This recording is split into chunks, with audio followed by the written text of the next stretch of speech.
در یک روز تاریک و سرد در زمستان سال 1949 میلادی، 3 برادر به نام پاول، پتکو و میکائیل دیکوف داشتند در بین گل و لای قدم برمی‌داشتند تا به سر کارشان در کارخانه آجرپزی بروند و خشت‌های گلی برای پخت آجر بسازند. این کار تاخت فرسایی بود که آنها هر روز در شهر کوچک پاناگیوریش در جنوب بلغارستان انجام می‌دادند. اما آن روز اتفاق غیرمنتظرهایی افتاد.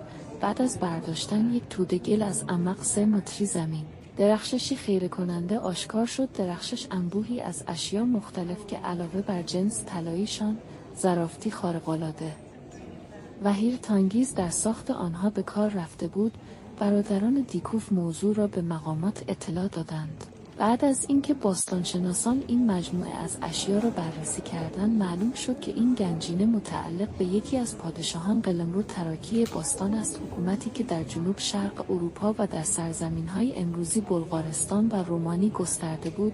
این گنجینه شامل ساعت ناه شبی مختلف می‌شد، 4 جام نوشیدنی به شکل سر حیوانات، 3 کوزه به شکل سر انسان، 1 بشقاب پر از نقش و نگاره حکاکی شده و 1 کوزه دسته‌دار که دسته‌های شبیه جانوران افسانه‌ای بودند. همه این اشیا از طلای خالص 24 عیار ساخت شده بودند و در مجموع بیش از 6 کیلوگرم وزن داشتند. هنری که در ساخت این اشیا به کار رفته آشکارا نشان از سلطنتی بودن آنها دارد.